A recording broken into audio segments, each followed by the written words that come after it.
There's this other discussion that has come up lately.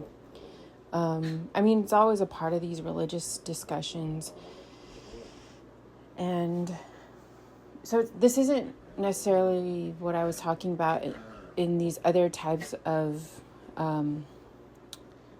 themes, discussions, and stages of study. This is just in general, just speaking of this topic of Christianity on the world stage and ties to Judaism and having its, framework of pushback and ideas of conversion and things along those lines, right? And the idea then goes into questions of supernatural or superstition. And so I wanted to address some of those topics as well. So there's just a lot here. Maybe I need to just kind of chat about this stage of things. And it's kind of like goes into the topic of what it's like to address the topic of Christianity as a Native person, Native to America, a Native American, Indigenous person to the Americas. And it's a different conversation because America is a world power right now, right? A world dominion type power. And there's this whole battle that we're having with Israel. So anyway, how do we do the background? How do you approach this topic where people wonder, how do you look at the idea of American Christianity? I don't really want to go into all of those details right now. What I'm actually right now, we could if today I'm just feeling, I'm having kind of a day of just a little bit of rest, I guess you could say. And so I do have it in me to go through and approach these topics, various prompts and then go through them. And so it's not like I'm trying to avoid certain conversations. I feel like there's just a lot to cover. So what I'm trying to get to is this idea of like supernatural spirits and like superstition and stuff like that. And this topic of Christianity. So one of the things as well now is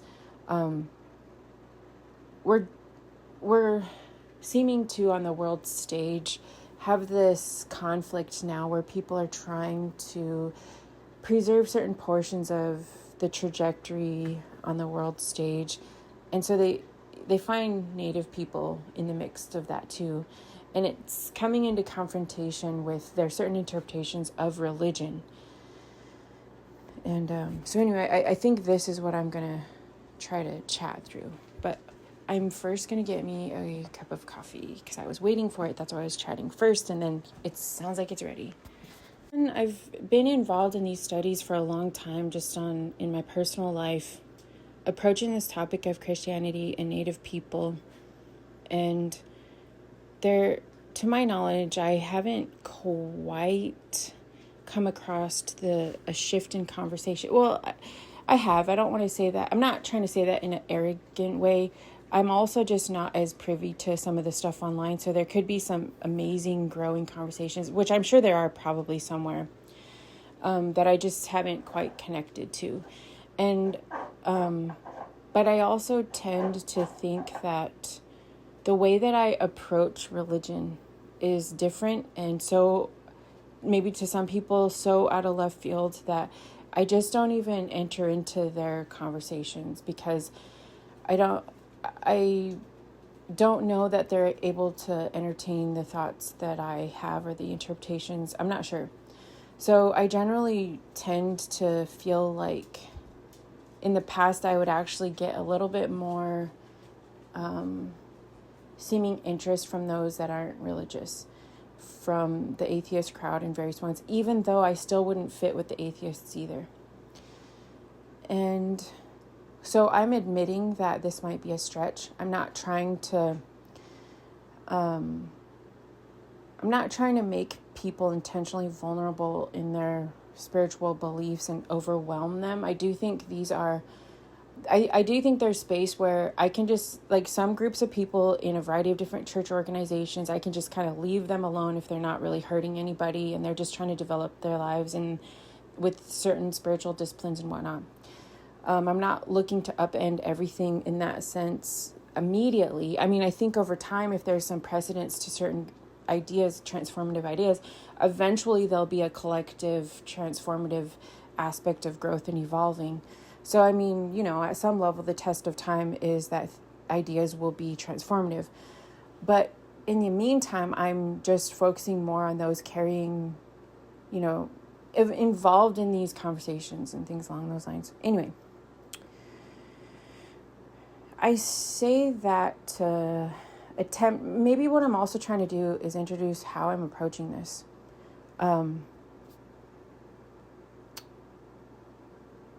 I wasn't always thinking of it this way. It took many years for me to go on some personal journeys and confronting various ideas and even reading a lot of various books and studying. And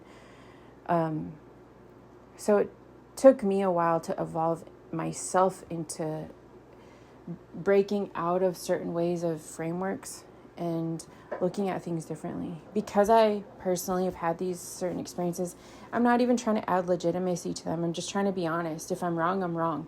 But I'm just trying to like paint the picture of where I'm coming from.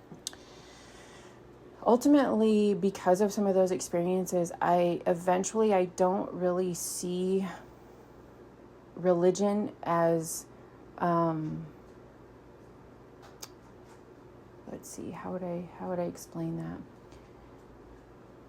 I'm not looking necessarily to add to a type of religious competition.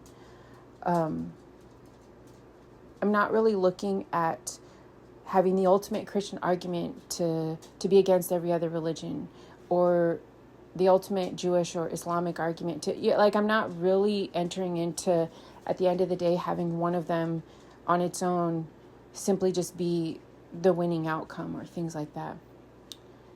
And I'm also, like, I can almost say my approach is almost atheistic a little bit, to the point where I guess what I mean by that is in some ways releasing all of the religious requirements. But what I also don't mean about the atheistic aspect is that that I don't believe that there's a God.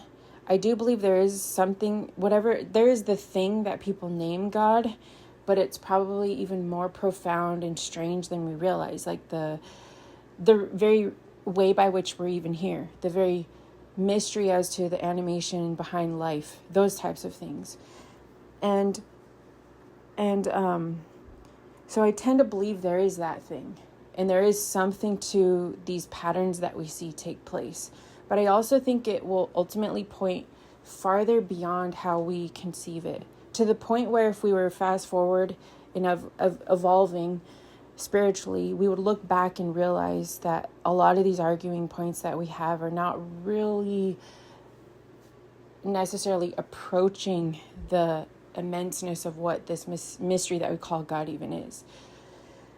A lot of these things are manifestations of man-made difficulty and obstructions and practices to acclimate us into even arriving at minimizing the hostile damage to even get us to the point of being able to evolve spiritually. And so that's kind of how I see things. What's also different than saying it's atheistic is that generally a lot of the atheists that I've been around, even though they do have decent things to say and there's some legitimacy to their critiques of religion, there's also errors in how they critique religion. And there's also seeming sense that they tend to just react to religion. They don't really always create like a spiritual evolving that then is a better counterpoint to religion. It's always like they're chasing the present framework of religion to counteract it. And there is some truth to that, but as I say, it doesn't really take on a form of the spiritual, revelatory path of life that we see as testified in certain stages of growth and on the world stage and throughout history. And you also tend to see that atheists don't then have a spiritual conviction developed to where they challenge the system necessarily. they usually try to take the religious aspects out of the system, and then they still develop and evolve and anchor themselves on a dominant world system and try to justify the system against its enemies. And so they basically functionally situate themselves in the animation of a dominant world system, similar to some of the religious groups that do that, the same thing, and try to suggest that it's God. Whereas atheists will enter in and say, no, this is simply just a man-made system that you're functioning in, and we must defend it. It has nothing to do with how God developed it. So on a systems level, atheists utilize the same system that religions in the trajectory on the world stage tend to use as well. They just don't name it religious. So then there's this battleground within the dominant world system where some will say, no, it is religious, God is at work in it. And then some will say, no, it isn't. It's simply just a man-made structure and we're defending our supremacy, or, things along those lines. So there's a lot of ways that I still differ with atheists. I tend to think that there is dominance built into the system. It is true there's a level where it's a man-made structure and goes along within these general tendencies and some forms of human nature, unchecked human nature that create divides between groups, that function in a either or, and function through a type of supremacy and competing success, and then defend those positions, and generally tend to have a difficult time creating mutuality with those that they seem to be competing against and whatnot. So I still tend to believe there's a type of spirituality that we've seen. So I don't say all of this to suggest that there isn't anything or any testimony of God within these dominant world systems. There tends to be.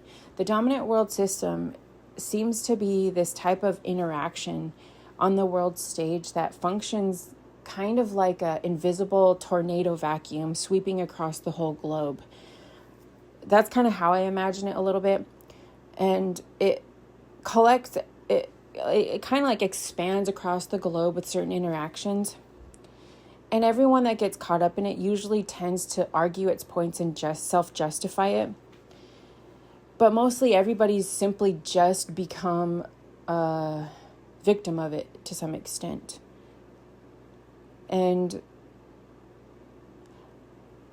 eventually it's also kind of encapsulates and draws within it different worldviews and different world trade, different innovations, different religious contributions, and they all generally tend to define themselves into that standard. To some extent, just because that imagery that I'm providing, this type of tornado that just expand, I'm not saying it's exactly this way, it just provides a type of imagery. Just because there's a type of force that encapsulates this expansion, it doesn't mean that force is God, or that force and that methodology and the absorbing of the world into it is God. Also doesn't mean that it's correct, and that it's methodology, or now I'm kind of getting myself into a place where someone would say, well, what are you imagining that force is? And to some extent, you could suppose that it's a kind of just a process of the attributes of how we're created and our unresolved stuff. So take, for instance, and I could be getting this wrong, but I'm just trying to provide certain simple examples. I remember reading these notes, Karl Marx, I believe it was notes about his other larger volumes of work.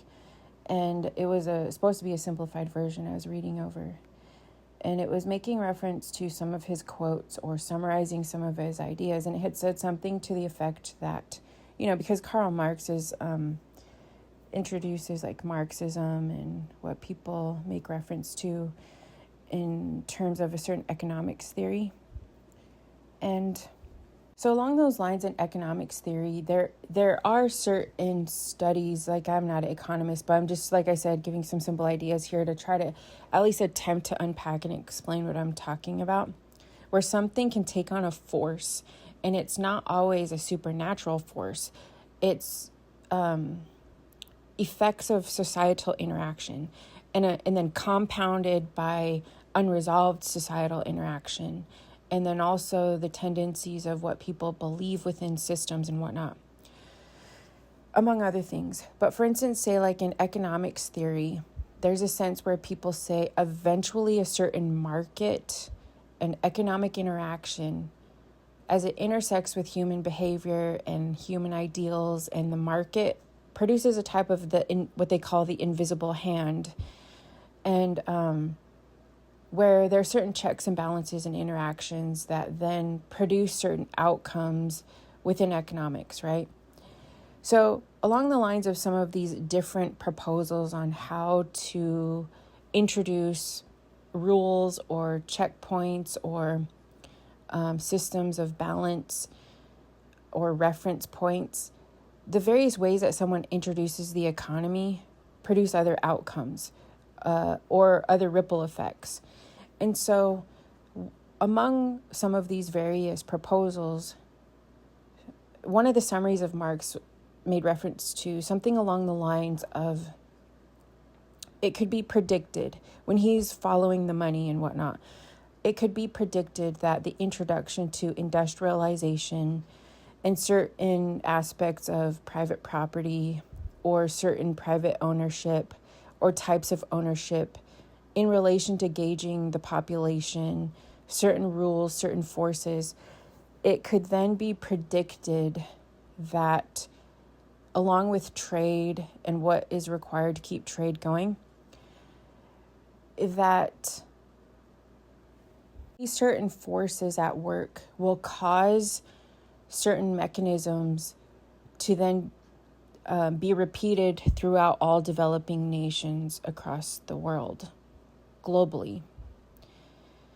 And he wasn't attributing this to a type of spiritual, invisible power. He was saying because these factors take on a certain, it puts into motion. So now I'm expounding on this. I'm adding things to this. But what it seems like is when you're looking at it, it puts into motion a certain mechanism and behavior and systems. Because he was actually doing a critique of capitalism. And I'm not trying to introduce saying being anti-capitalist, or I'm not even really getting into that as much as I'm trying to get back to certain forces that cause an expansion across the globe that set in motion a trajectory that people are not always in front of. They're more of a being absorbed into it. Like I said, this like vacuum type expansion across the globe that people try to attribute power to or align power to, but is also seemingly at the in another way beyond people's control if it's not put in check and things like that. If there isn't a proposal to manage it in a different type of way. And so he was suggesting that when you study capitalism or certain types of it, certain variations of it, that it can be predicted to then become a force that will expand throughout all global industrialized countries. So this is kind of what I mean when I'm making reference to this idea that there's certain types of globalism and expansion that start to create those types of this vacuum that I'm making reference to. And everywhere that it has basically gone, even though it does, he did predict that it would go into all developed countries, industrialized, developed countries, and repeat certain outcomes. But what you also find in a globalized world, there's everybody lives downriver. So even if other countries are not always at the peak of keeping up with this industrialization, they're still affected by it, right? There's still the world trade and regional resource grabs and all these interactions, right? So anyway, you kind of see what I'm saying at this point, and so I'll leave it at that. There's much more to say if we were just talking about economics theory and whatnot, and different ways to approach it. But what you also find is that along with this vacuum of this shift are competing ideologies within it. And so it's carried them along the way as well. Peculiar when you're looking at the world system and you're talking about these certain forces that have absorbed and accumulated a lot of these interactions, and how people interpret certain stages of these types of the world market, also with how they think about the forces of God or type of market of improvement on the world stage and things along those lines. And when you get into that section of ideas, it's not as though it's all either or. There are ways by which people have affected the world market, or ways by which this force of market has also among it done terrible things, but also has provided certain opportunities.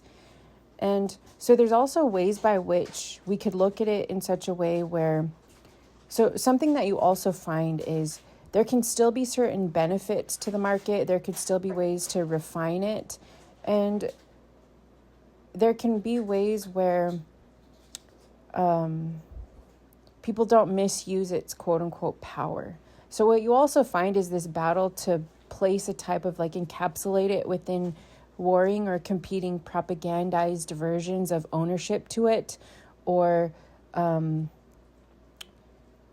lot of the propagandist rhetoric are things along the lines of, take for instance, you'll have certain entities suggesting that they're in control of all this innovation, or that they've been holding the levers to it, or the ones placing it in motion and toppling the world nations and things like that.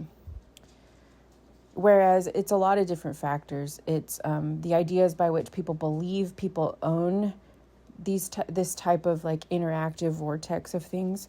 Ways by which you can theorize, you can suggest what a world would be like without this type of economic force, and these notions of what would it be like,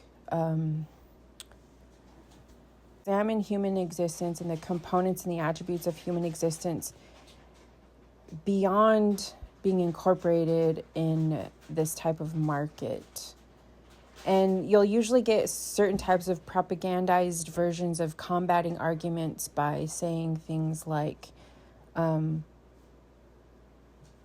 nothing could combat this type of world market. Therefore, the world market is a type of God power that just intends to and does topple everybody else.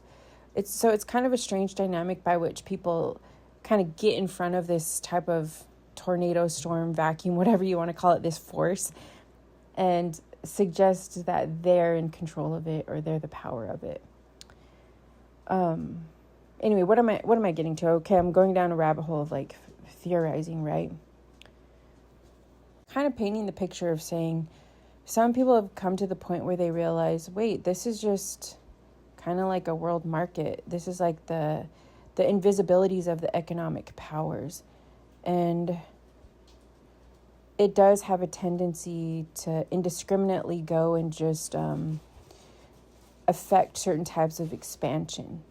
And people used to think this was how they interpret God, but now we're realizing there's an atheistic side to it. So there is some acknowledgement that it could be like an atheistic form of world success, but it's still a dominance type power. So then you start seeing other people start realizing, wait, how can we deconstruct some of this inappropriate power and differentiate by realizing there's forces in the economy that we can put checks and balances and the law and whatnot, where we can affect the way it's affecting other groups. So then you see people warring over not only the propaganda, the beliefs, the economic theory, the interactions that you can have to release the type of like appeared power of these forces. And you would even hear people say stuff like, this development, this world market power system, maybe they say it in different words. This is civilization. We're bringing unflinching, dominating civilization to the world. And it's proof that any place that doesn't adhere to these forms and these mechanisms, they become destroyed and plundered, right? And so you see it creating this chasm between the rich and the poor, and they self-justify that we're rich because this is appropriate and God's on our side, and people that are suffering, it's because they're not adhering to this world system in this certain type of way. Then you'll get other theologians and different ones saying this isn't attributed to God. This is something that humans should have the responsibility to appropriately manage these systems before they wreak havoc on the world stage, right? So then you start finding people developing ideas and saying, wait, this is a type of like improper capitalism that's sweeping globally and affecting resources and regions, because the way that it's set in motion, it's a devouring system, and people are propagandizing and standing among it to assume that they are this power of this devouring system. And then it becomes these ideas about, is this God or is this not God? And, oh man, so various things, right? Anyway, I wasn't actually intending to get into that topic. Like I said, when we're talking about world systems, we're talking about a lot of things. I was actually going to get into this question of, and I guess it kind of goes with it, because I'm talking about invisible forces. Eventually talking about the supernatural or spiritual forces or things like that. And what I'm not saying is that people might say, are you saying you don't believe in ghosts or spiritual forces then at all?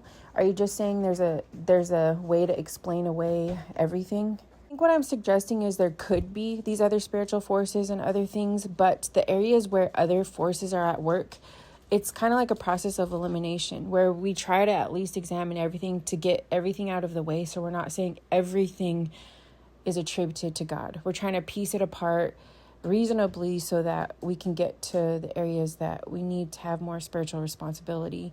And then just practical responsibility in terms of the system and the law codes and corrective measures and management of these world trade systems and whatnot. These lines, so let's kind of get to, what was I going to get to? So I was talking about the difference with Native people in the midst of this, among this network of these powerful systems, and the way that people interpret God, and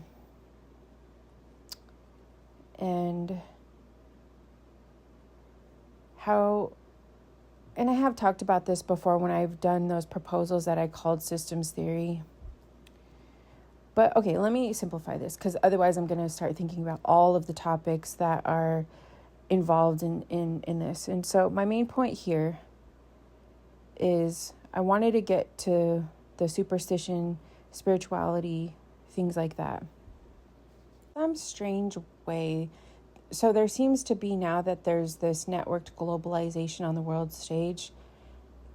Some of what I mean by that is we have a shared network of communication now. We're also physically expanded in a type of like mixed versions across the globe. Even though we do have our indigenous populations and people of origin within certain places where they've culturally and physically been shaped by the land in certain regions, they're from there. We have this like overlap of the network of the world, the World Trade System, the World Trade Network, coinciding with the economic forces and then the beliefs accompanying those things, which then are involved in the certain governing forces and laws and whatnot. So among that, then the transference of knowledge and information is a globalized communicating network. Sometimes when people think of the idea of God, there's this sense where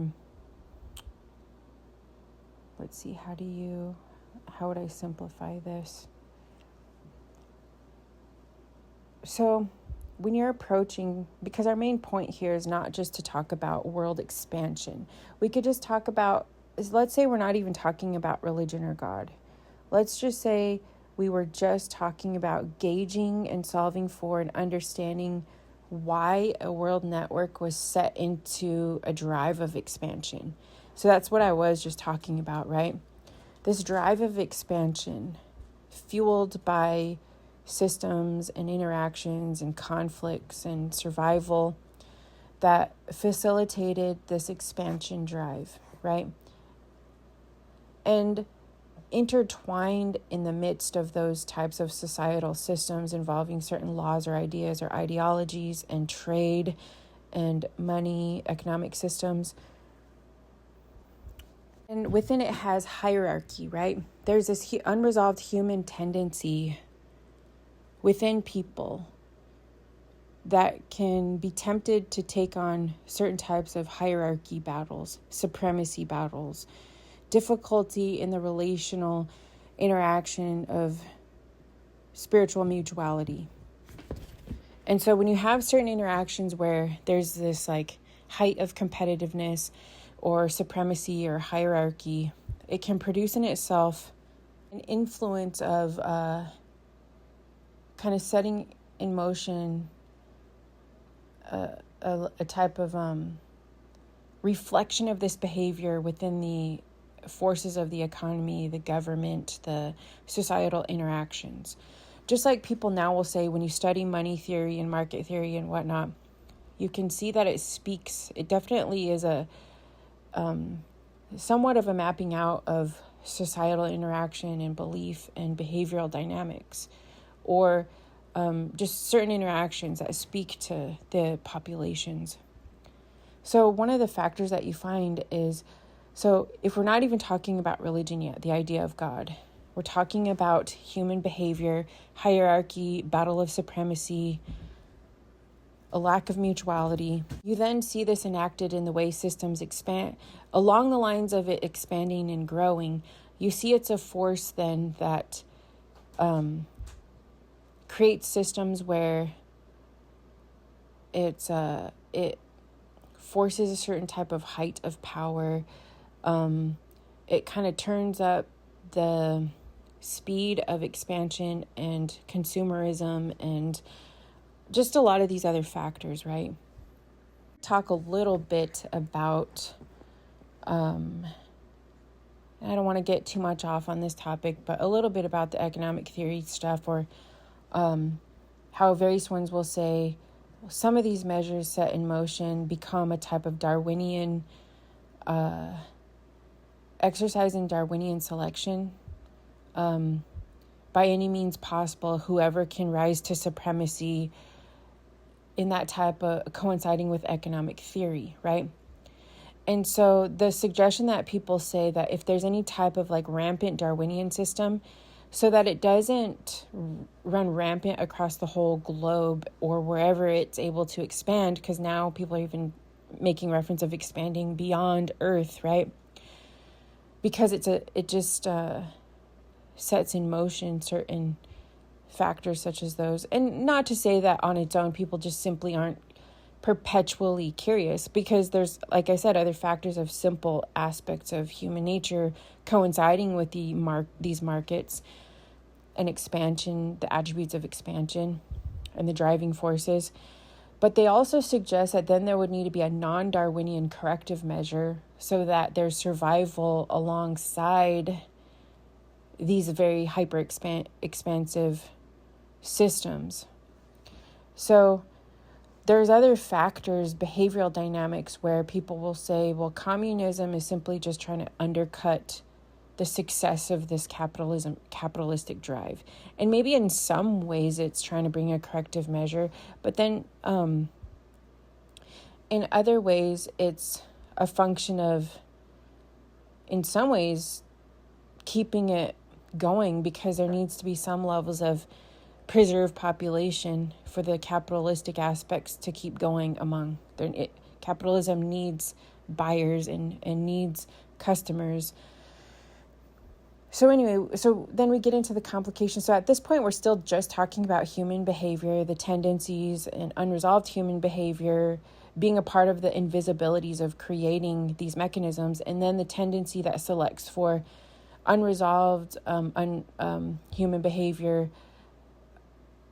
enacting the animations within a type of hierarchy. And in the worst sense, the hierarchy supremacy can become very hostile eventually in some dynamics.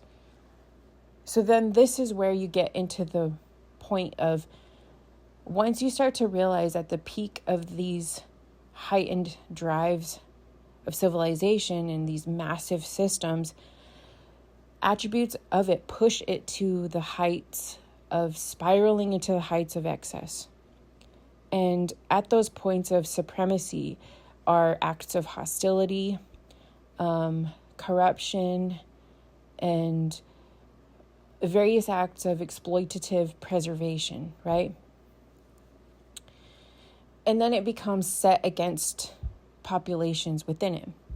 The reason also why I'm trying to outline this is because if somebody were to ask me, how do I look at spirituality or demons or curses or witchcraft or things like that?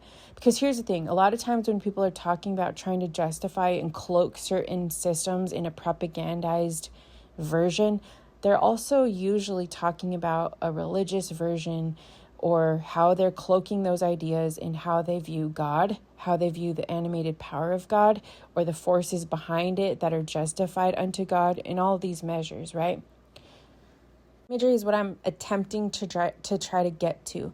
I feel like I've tried to explain this in the past, and I just didn't quite know how to articulate it using certain familiar imagery. So I'm hoping that this is somehow creating some type of illustration.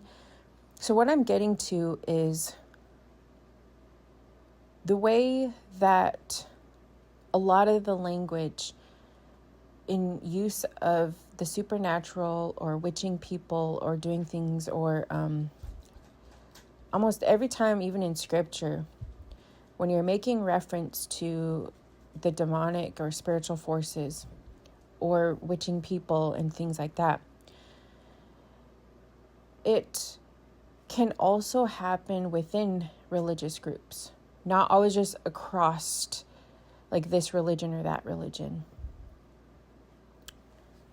So then it's asking, what's the mechanism? What's actually happening there? And so what I'm suggesting is that there's certain parameters around what people are even doing, the domain that they're in, the parameters that they're within, to even articulate and formulate what then becomes identified as a curse or witching or force, like certain demonic forces and things like that.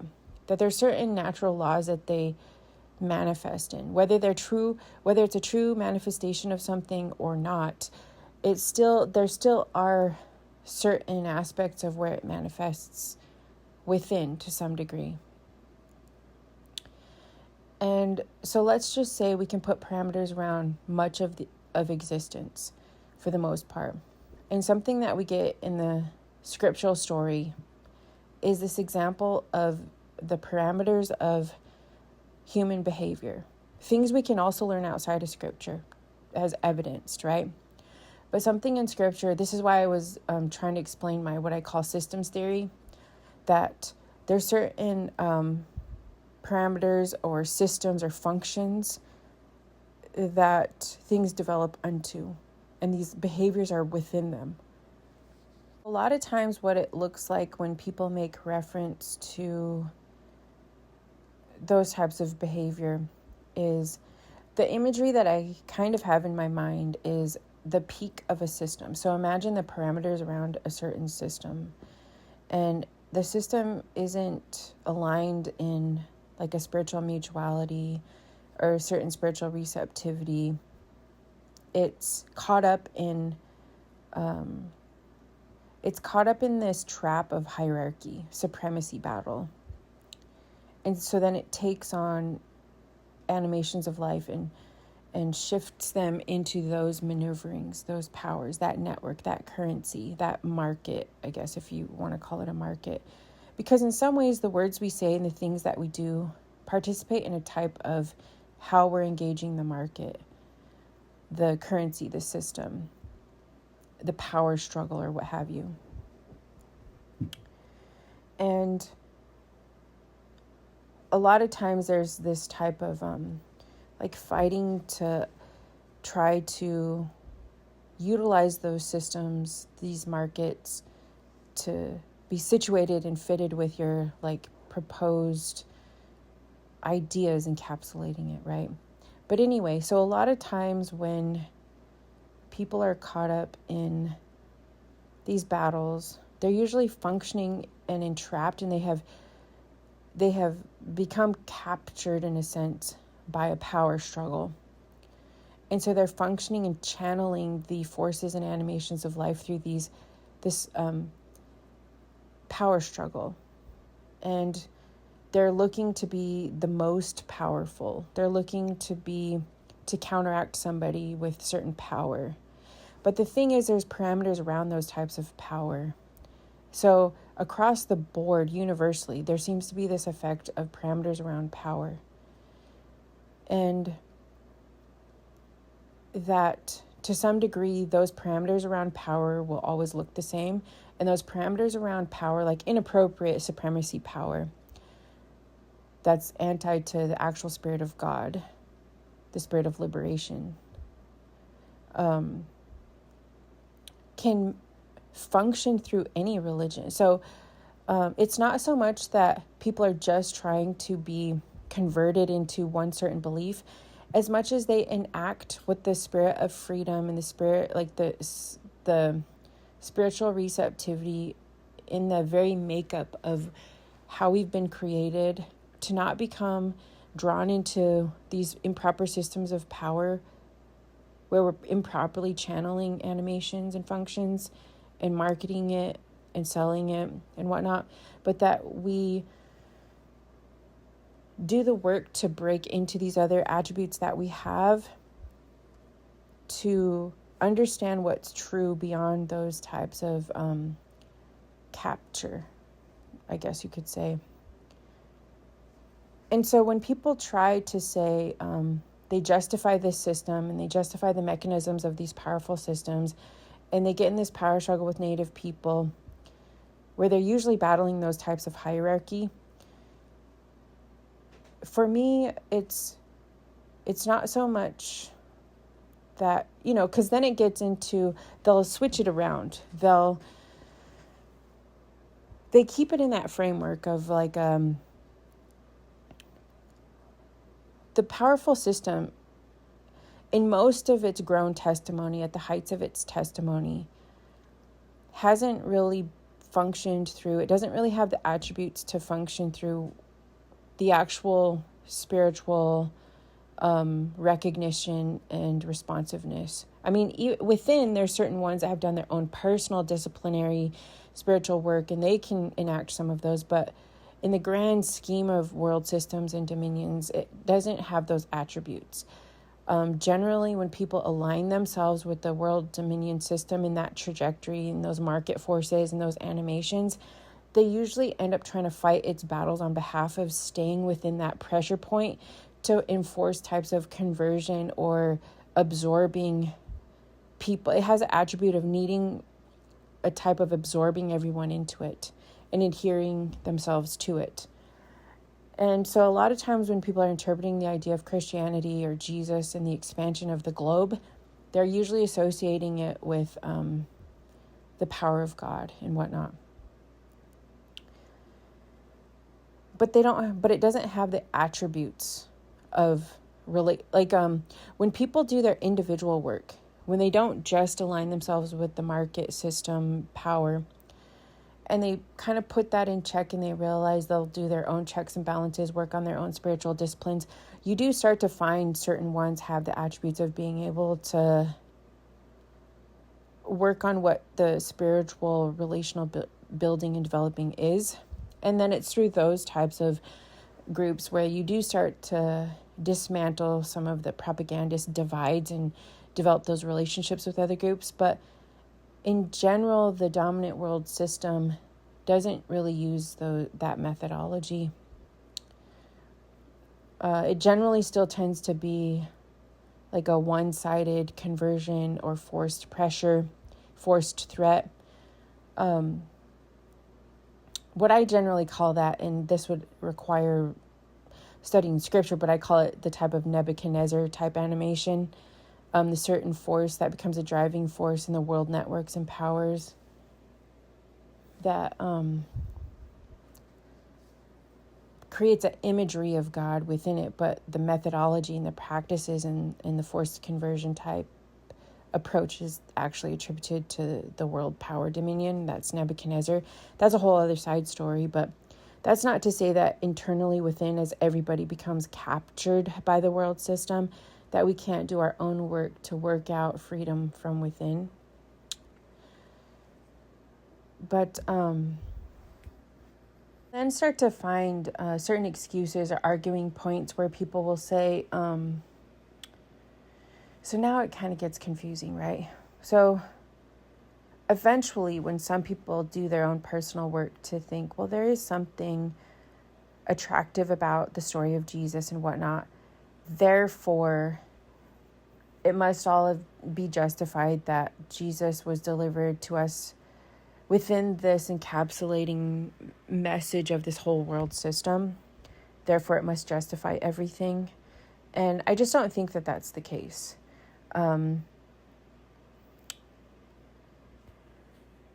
Just because the message of Jesus is encapsulated in this huge, massive swarm of this expansion trajectory, it doesn't mean it justifies all of those things. And actually, if the actual testimony of what Jesus is really about were actually reigning within that dominion and trajectory and expansion, it wouldn't expand and act and behave in the way that it does. The character of it would be transformed, but it isn't. And so how do we differentiate that confusing aspect of things? And how do we look at the message of Jesus? So what's also interesting about it is there's numerous, and maybe even more than we even realize, because we hadn't gotten to the point in history where people would even let Native people have their testimonies on par with this, in the shared society. For the longest time, it seemed like it always had to be viewed as a one-sided forced conversion occurrence happening there. And that was such a strong way that people would look at religion and this expansion. And they just didn't seem to have a way to understand that there was a strong belief that people were delivering God to people. That expansion was delivering God to people without God, without attributes of spiritual attributes of existence and things like that. And there were even, if you really go farther back, there were even times where people would assume other groups weren't even yet really human.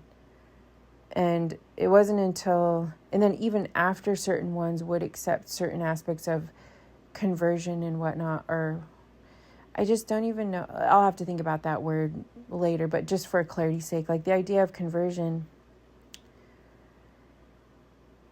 they still were held in as like suspect, like maybe not quite on par with other types of supremacy enacted within the systems and whatnot. And so there's a long way to go with like what spirituality actually is, what's even going on there. And so for the longest time, you wouldn't even hear these stories where prior to even being delivered scripture and these messengers of Jesus, that there were all these testimonies and stories of Native people having, among various holy men, testimonies of visions and dreams and things, that there would be some type of holy message or people or something, and to be receptive to it and to basically kind of cultivate a mutuality.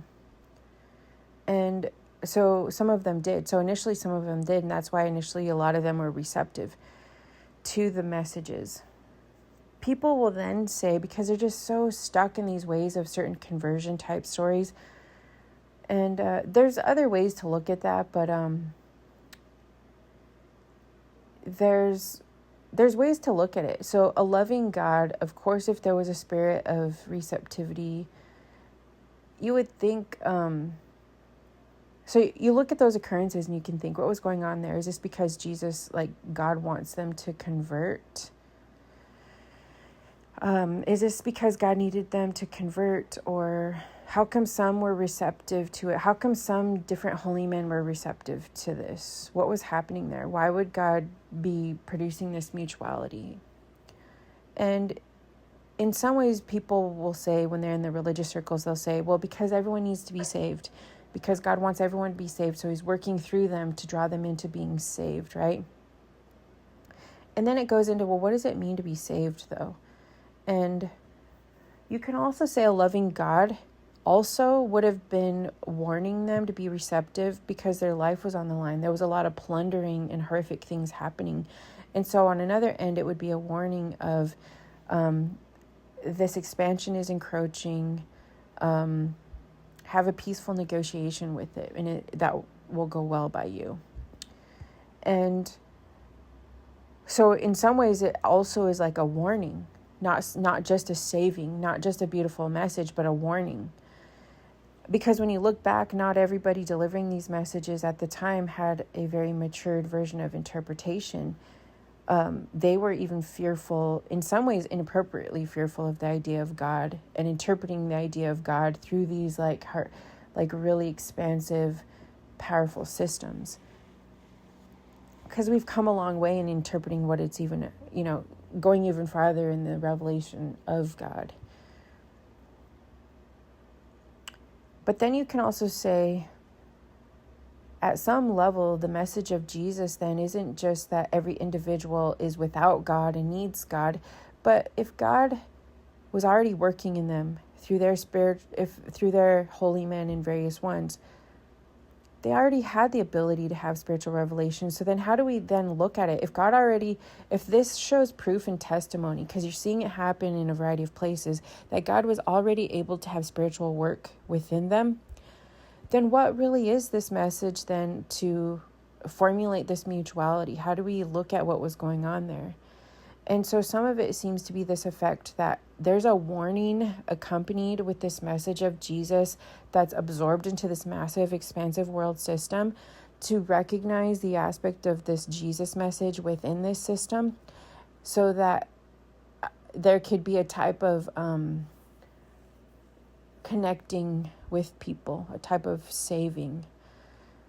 And in some ways, it almost reads as though it's helping you to know how to be relieved from this powerful system. And so some of what the aspect of the message of Jesus does is it helps to protect you from the weaponization of the system by which it finds itself in. And so it almost enacts as like a warning to the rest of the world, spiritually saying this wave of this massive system encroaching on the world stage is so difficult to stand against. Here is this message of hope as it expands and plunders through your region. And so in some ways, what you end up finding as you grow in the message of Jesus is it helps you to be free from the very system by which it's embedded itself in. And so just because it's enacting these types of pressure points, it doesn't mean that it's proof against the groups that it's waging itself against. It's more proof that this system is a hostile system that needs from within to be dismantled. Because a lot of groups, once they're exposed to the system, are worse off than before. And that's not a justification or testimony to the power of the system alongside Jesus. It's the idea that Jesus is helping you to alleviate the power of this encroaching system that's difficult to stop. And had even reached out to giving various ones prior to where it expands to, how to help be free from it as it encroaches over them. That's also, though, not to say that, that's not to say that there isn't a message within the message of Jesus that also has universal spiritual attributes of continual refining. Because where there's love, where there is life, it will simply just connect a world network to help enhance that. And there is something universal about the message. I think for a long time, people would think, no, it's just a one-sided conversion. They would think that, and so they wouldn't even look to see. They would have to create issues to try to justify a one-sided conversion, just because that's how they were interpreting the story. They weren't looking at it really as like components of a universality. And anyway, so how does this get to what I'm talking about with supernatural things and stuff like that? One of the templates that you find within the story of Jesus is a nucleus of the mechanism to dismantle improper systems of supremacy and to therefore live and return yourself to spiritual revelation. And that will be true, if that is true for the larger systems, the most powerful dominant systems, that'll be true for smaller systems. And so just because other areas in the world have a smaller version of this larger issue, it doesn't mean they're always reigning in that same type of power. Let's see, what would be a way for me to explain that? So let's just say in the parameters around the height of world power is a power struggle, some type of power struggle. Just because that's true at the heights of world power, just because your kids get into a little tit for tat fight and it's a type of power struggle, it doesn't mean that they're just as quote unquote evil as this like dominion of this world power, because there's a similar likeness of something going on there. And so just because people can say, well, people do dominion power struggles in how they practice their religion, like they've gotten caught up in power struggle, a certain dominion, supremacy, use of power, use of culture, use of religion. It doesn't mean that they've, like, everybody is always misusing it, or everybody's captured in the misuse of power. But that is to say, where there are power struggles are similar as earthlings in the parameters of the earth, physics of our existence and whatnot. Power struggles look similar wherever they're found. But it's the case that even if... So there's a universal aspect of power struggles as well, and there's different degrees of it that you're caught up in. And so for me, when I look at some of the animated forces, when people channel their energy and direct it, no matter, even if we were all Christian, if everyone in the world was Christian, even in Christian groups, people misuse power. People enact their beliefs. They rearrange the components to function through a dominion and a supremacy. It's even scriptural where they suggest that some people misuse prayers as a type of witchcraft. And sometimes they use prayers not to surrender to God's will, but they use prayers to try to name and claim, or to put power, or to manifest like an unsurrendered hope and desire, where they're not spiritually receptive. They're not living in a type of submission. They're not meditating on what would be good or being spiritually responsive. They're just trying to claim or lay claim to a type of like unchecked supremacy. And you can misuse certain types of those power struggles in any type of religion or any type of practice. And so just because people do misuse culture or misuse practices, it doesn't mean everybody does. It doesn't mean everybody functions through a type of conjuring up the system through jealousy or lying or scheming or self-promotion or whatever. And it's not even to say that everything is always wrong about promoting yourself. I'm just speaking generally here. That does introduce this topic, though, in terms of a a lot of times there's certain hierarchies and degrees at work functioning within people that misuse power or try to intentionally channel power as a type of self-serving agenda. And almost every time they're functioning through unresolved needs for release. And so it's usually functioning vicariously through either some kind of assumption or intention or unresolved, like I said, unresolved release, where they attempt to try to like target or pin it against somebody else. And sometimes there can be, so what you find in story form in scripture is there's times where certain ones would try to do like witching against other groups that they found as like competitive entities and try to undermine them and whatnot. And you could find, maybe there was a history in the past, often when there's stories, there is an unresolved something within history where they're trying to undermine and undercut them because of some historical unresolved thing. But the thing is what you find in the stories, they then get themselves caught up in this hierarchy battle back and forth. And so they make themselves susceptible to that kind of like plane of interaction.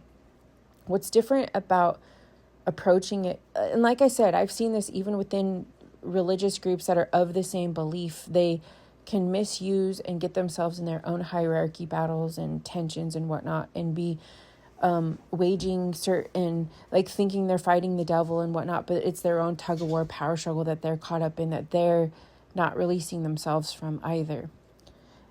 And what's different about the approach of spiritual practice, when you're going through spiritual practices, you're actually seeking to examine, where is this functioning from?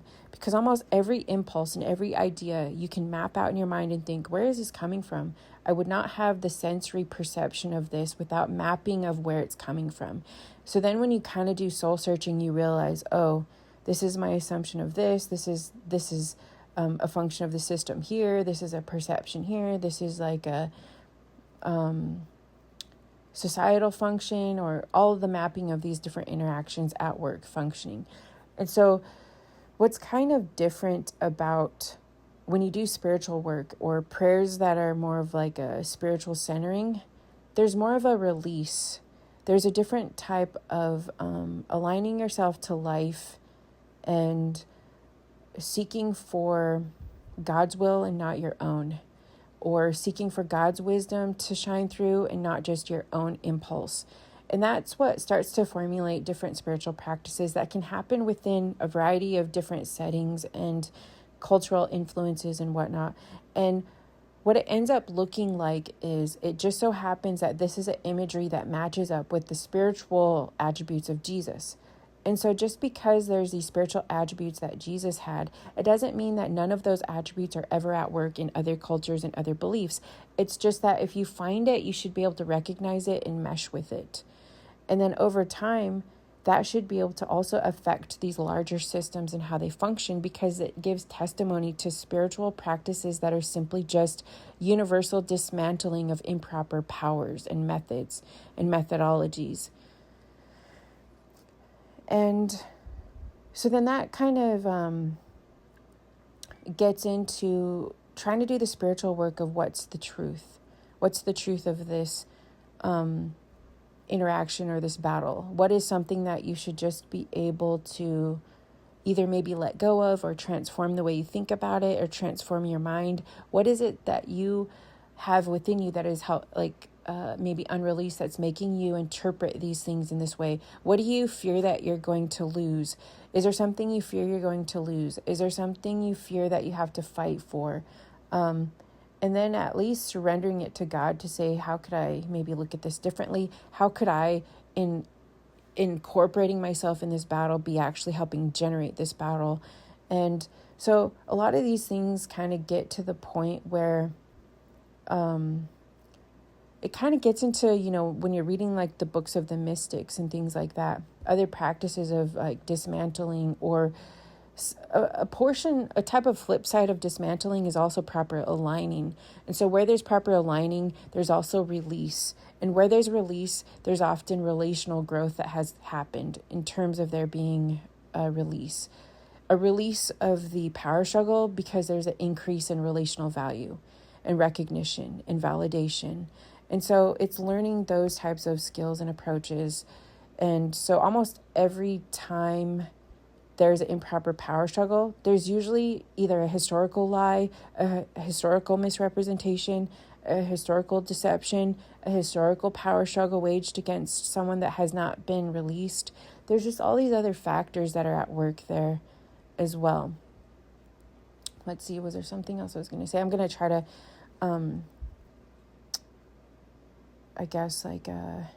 sign off from this conversation because there'll be a lot more to say. So what's interesting is, of course, there's more questions along the lines of the supernatural and whatnot.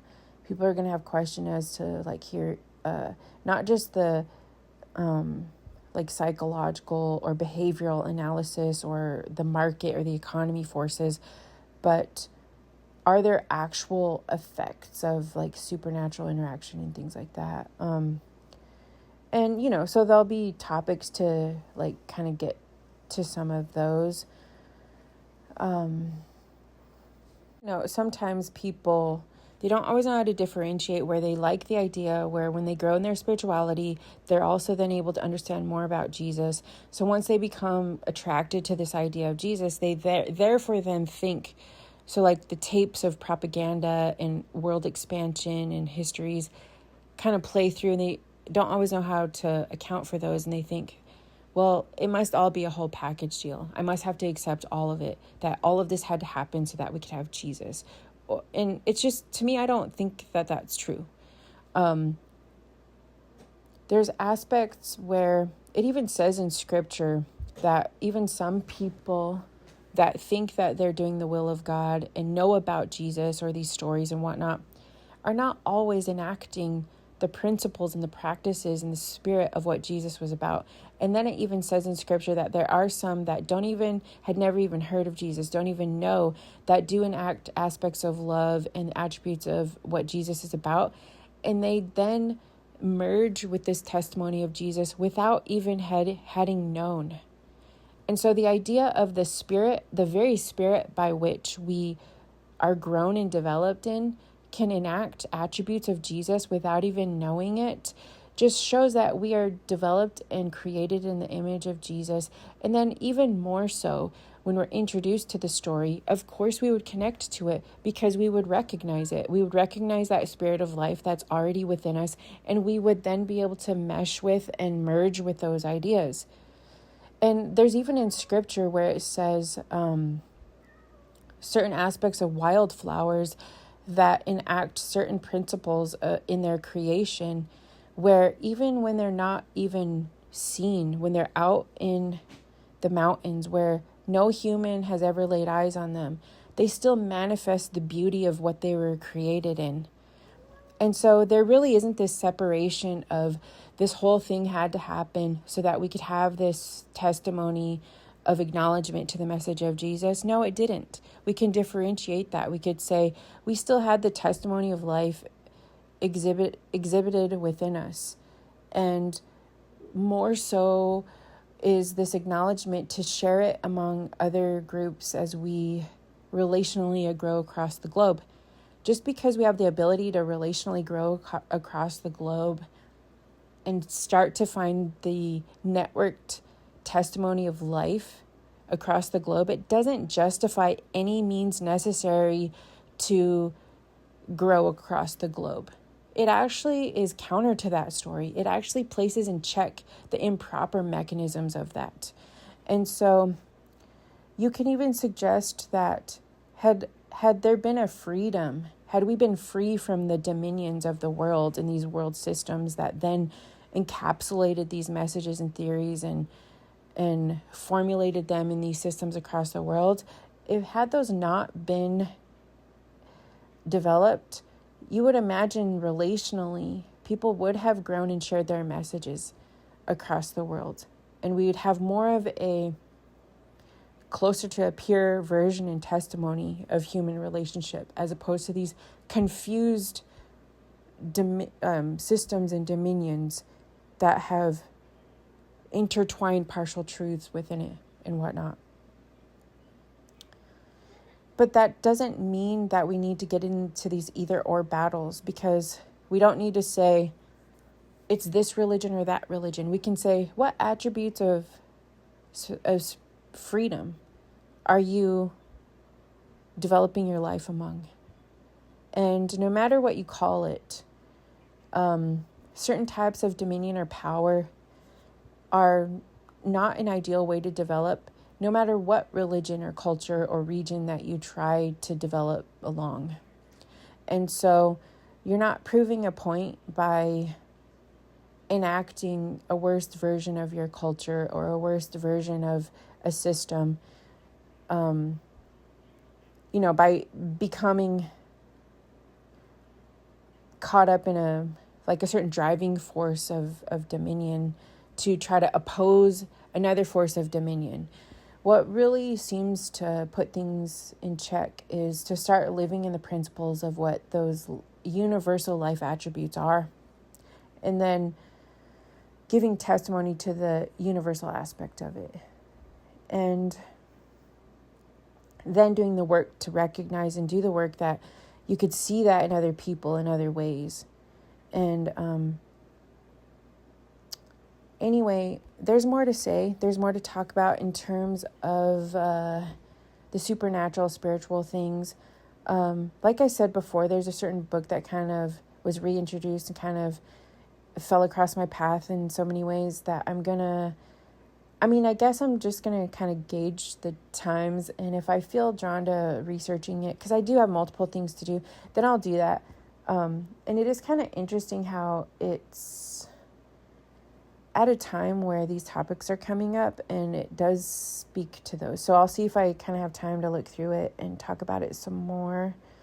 But it is talking about, it makes reference to the latent power of the soul and the spirit, and some of those questions that people might have.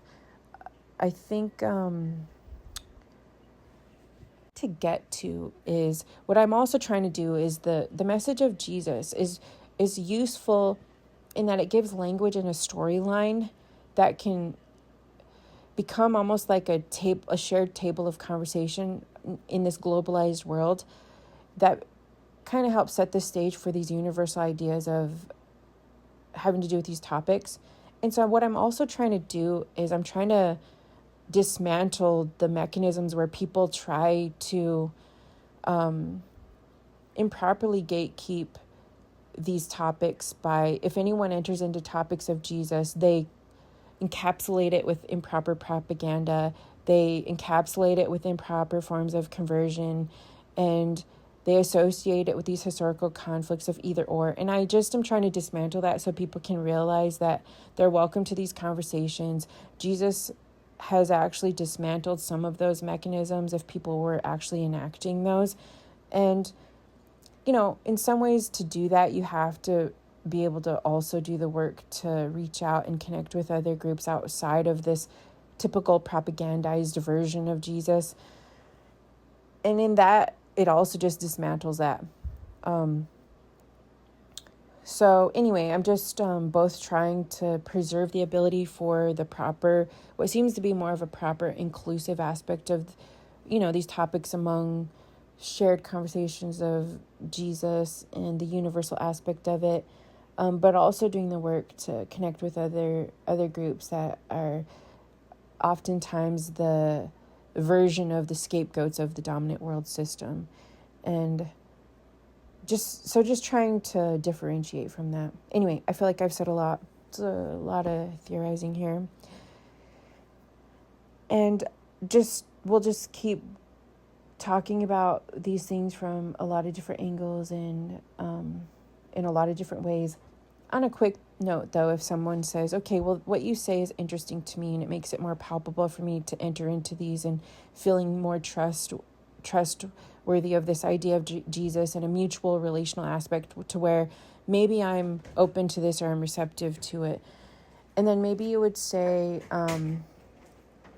okay, so what you said is interesting, and You've talked about spiritual things, and I'm interested and I'm intrigued, but what would I do if I'm saying I'm open to this and I'm curious about it, but I also feel susceptible to these forces, and I don't know how to gauge it or map it out, or I don't know what to do, and I feel caught up in it. We can intellectualize like what's going on there, what's really going on there. But there are times where people seem caught up in a web of strange like crossfire, and they don't always know what to do, and they don't want to,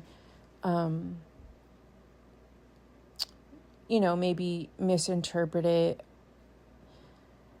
So I'm just kind of trying on this idea, like, what would I say if somebody did ask me that? And so I guess the picture that I would imagine, or like painting this picture, one of the things that is good about Jesus is that the connection to Jesus is basically a type of accepting, how would I say this? The culmination of what Jesus is about is that he introduces the theory parameters where he functions through a dominion that's not of this world. And so to connect yourself into this connection with Jesus is as though saying you're connecting and investing your life in a type of currency beyond this dominion. And in so many ways, then it then helps, like through the practices, then if a person were really practicing what Jesus was really about and not this propagandized, misconstrued version of this world power, what they're doing is they're growing a spiritual connection in spiritual disciplines where they dismantle these improper powers from functioning in their life, and they're part of a different kingdom, a different dominion. And in practice, that's what's going on there. And alternatively, because the world has basically become in captivity from these world dominion powers, we're all generally now, even if we all had our little small time little spats and once in a while our imperfections and whatnot, it's exacerbated to more of a magnitude as we're all now entrapped in a system of dominion under these occupying forces. And so, for one, it's not true that this is always how groups have been. It's very much exacerbated under these occupying forces. And it's not true when people then use it as a forced conversion method to say you've always been like this. This is how you are. This is how you were made. You've never known God. Or that's almost like utilizing. So the dominion forces and occupying forces and those diminishing factors are actually more of a mechanism attributed in scripture as the devil. The devil is called the accuser, the one that confuses and deceives and entangles around you. And so those are a lot of like the stages of in the Psalms. The reason why the book of Psalms is more of like the stage of David when he's battling world dominion with world dominion.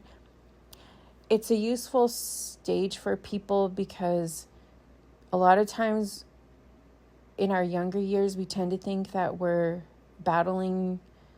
I mean, in some ways, we could be in a battle where we're trying to improve our lives, but we're in the same plane of interaction. We're playing tug of war in a sense. And so a lot of the book of Psalms, there's stuff in there that you shouldn't do. Like some people will read the Psalms and think, this doesn't seem like a good attribute of God. Like there's some stages where it is almost like your own journaling in a sense, where you're venting and you're having a struggle with God and you're trying to understand God. And there's times where you're playing King of the Hill, where you're the better king and they're the worst king, and you're the better king and they're the worst king, and God's with you and God's against them, and God's going to save you and God's going to tear through that, And so it's more of like the stage of the tug of war where you're trying to battle from like right on the same plane. Eventually, when you have more of when the kingdom dominion is surrendered and then brought into the heavenly kingdom, then that's a stage where you're ready to be out of world dominion and you're working on spiritual refining. You're releasing it. You're from a different dominion and you're letting it go. And so in some ways, let's see, how would I say that? It seems to portray some of these stages where you're caught in direct crossfire is you have to start kind of examining how you either through propaganda or forced like condemnation or accusation from the system or even a religiosity forces you to play the wrong game. And so you have to be able to examine in yourself, am I being forced to play the wrong game? Has this improper forced, whether it be conversion or improper claims of the dominant system or all of these things, has it forced me to play the dominion game of which it always overpowers and undermines and deceives? Because the thing is with deception and these power struggles, there's never an end game. If you read in scripture, what it reveals is that there's never an end game. It reaches to the heights and then collapses people. They destroy themselves.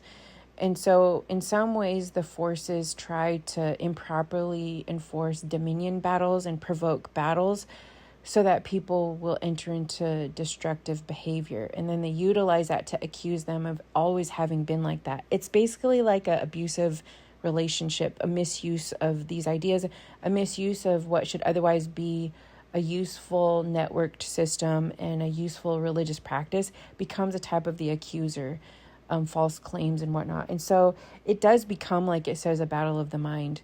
So in one way to look at it is to use the very scriptures to be free from the claims that people use in scripture.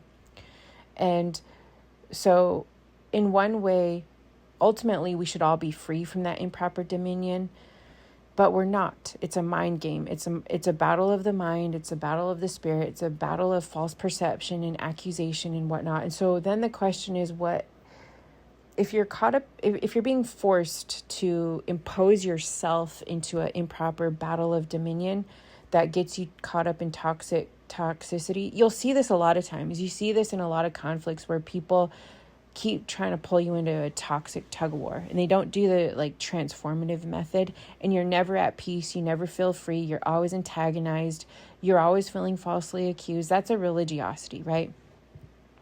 And then it gets you caught in perpetual crossfire, and that's their mechanism. And a lot of times when there's a religiosity at work there, when you're in perpetual crossfire and there's no spiritual mutuality, no evidence of seeing your humanity or reaching into your life or enacting types of peace, you can feel what antagonism is. You can feel what religiosity is. And when they couple that type of pressure and utilize a dominant system, and then they attach the word conversion, or they get you into a conversion battle, you know that it's an improper use of the system, improper use of powers of the market, improper use of accusing you and demonizing you. Those are all mechanisms of this system, right? This powerful world system. And so the battle of the mind and the spiritual battle there is, what is it that spirituality would do differently? From a different space of spirituality, would they see you? Would they recognize a spiritual distinction in your life? Would they able to recognize that? Will they draw out from you the better attributes? Would there be a spirit of peace along with it? I can already imagine what the religiosity group would say. They'll say, "Oh, they're just tickling your ears," or "That's a lying spirit," or like I know what religiosity says. I know what the battles are. They function through. So here's the thing. This is why the story of Jesus is a peculiar story, because he places the mapping of what it means to dismantle that whole system. And so Jesus is accused of those very things. Jesus is accused of being a demon. Jesus is accused of tickling their ears or telling people what they want to hear, while the religious authorities just want to keep towing the line. They think they're still supposed to do all of these things. it is difficult because when people get into this cultic mindset, how do people know what's true? Because they can make those accusations to anybody, right? They could say, oh, you're manufacturing life. Oh, you're, so anyway, those are things to think about, right? I don't want to get too confusing here. But something that, people could think about is there really is a sense of peace. There's one of the things that even when Jesus's disciples did not seem to know how to articulate, they just knew that when they were around Jesus, there was something that had more peace. He spoke through that continual discord that was going on. Even when they themselves they were not free from the religious authorities' rhetoric and ideas, because when they would talk to Jesus, they would still say the same things. They would still say, but what about this or what about that? They couldn't really think outside of it yet, but they knew that when they were around Jesus, he was enacting a type of alternative freedom that helped move them through, free from the religious authorities. And here's the thing. Don't let religious authorities that are refusing actual transformation trick you into thinking they own Jesus, because they don't. The thing is that Jesus helps you dismantle yourself from religious authorities and is more inclusive and produces spiritual mutuality. And so Jesus is the aspect of a universal practice that people can study and become familiar with that actually frees them to be who they are, frees them from the false religious claims. And so it's good for you to study and recognize what Jesus was actually about. That gives you more of a loving clarity on how to find who you are in this whole tapestry of creation, and to dismantle and be equipped to dismantle the arguing points that were even waged against him. And because we're all caught up in this occupying world dominion force now, and it's expanded throughout the globe, it is important to at least think about how Jesus can help free you from the improper entanglement of that massive world deception. So it's just something to think about. I try to help get the religiosity out of the way so that people can freely work on their claim in the universal aspect of what Jesus is, and help them to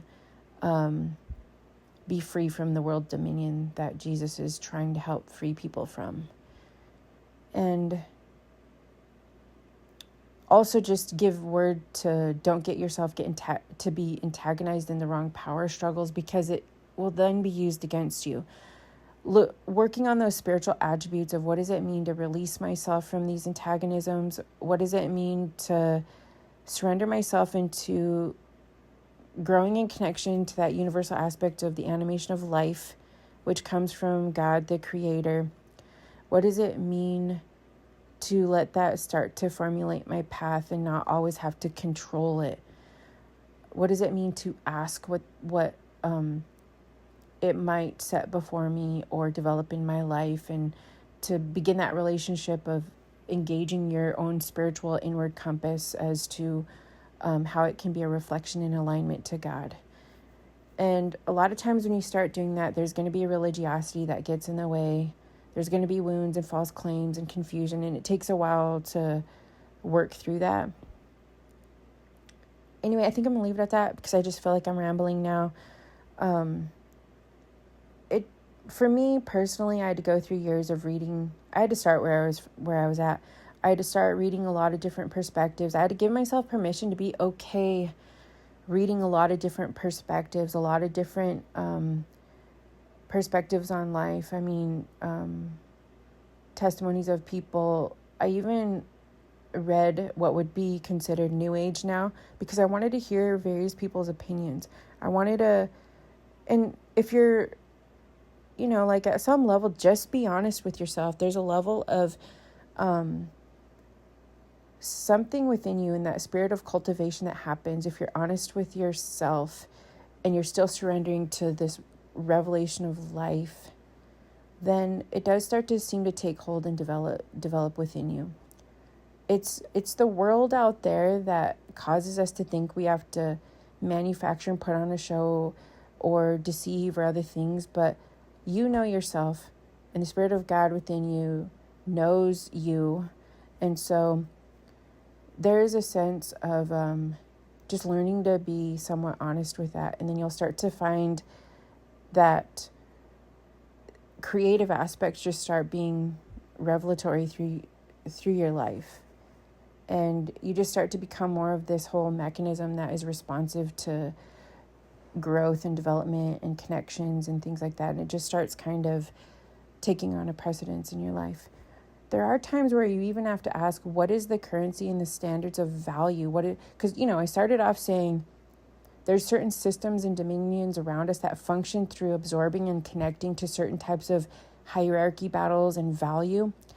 And at some point, you have to be okay dismantling improper hierarchies and authorities and power struggles and battling to be the best. And you have to just let it go and just start learning to question why you value things. Who told you? So there's even this question in Genesis where eventually when they fall into deception.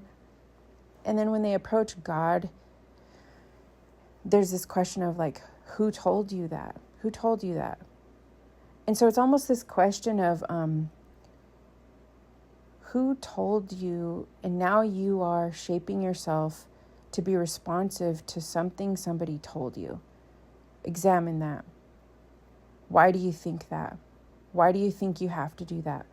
Count your days, like it says in the scriptures as well. Like, look at almost everything you do. There's some kind of currency or value you get from that. It's either from some other person and it's not always a bad thing, but just count your days and look at your schedule and think, is it true that this is the way that I produce the currency and value in my life? Are there other things that I could do? Can I surrender this and just say and admit, I don't always know what to do, and surrender yourself to the path of life to start being developed in your life? And for me, you find that it's an interesting journey because you start seeing things formulated in your life. And it's kind of like, like that song, what is that? I think it's a country song. I forget what it's called. And the lyrics go something like thank God for unanswered prayers. And I don't really know the whole song, but just that portion I'm just thinking of where thank God for unanswered prayers. And so it's this idea of sometimes when we're young, we start out with all these claims and these demands, and I want to manifest this in my life, and I need this in my life, and I need this, that, and the other thing. And you start off and then you realize, maybe I don't know what's best for me. Maybe I need to take a while to even get to know myself. Maybe I need to dismantle all of these like imposed value systems and currencies in my life. And then I have to shed it away and think, where did I get that expectation? Who told me that? Why am I thinking this? This is like a socially manufactured response in my life. How do I break some of that away and then allow my life to be shaped in the form of how I flourish? How I flourish into this network of life and whatnot. What does that look like? And so you'll find that then it becomes kind of true. Like if you had to guess how you would formulate your entire life, it wouldn't always turn out to be your best life. You might say it is, but it isn't. And so what does it mean to release that and think, okay, maybe I shouldn't have all my prayers answered. Maybe I should surrender my prayers and say, I don't know what to pray.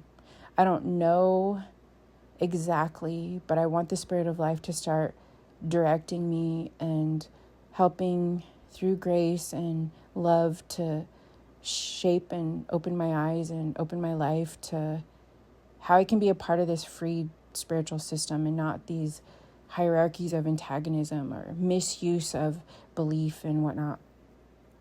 What does it look like to have some levels of harmonious interaction with others and that connection of their humanity? And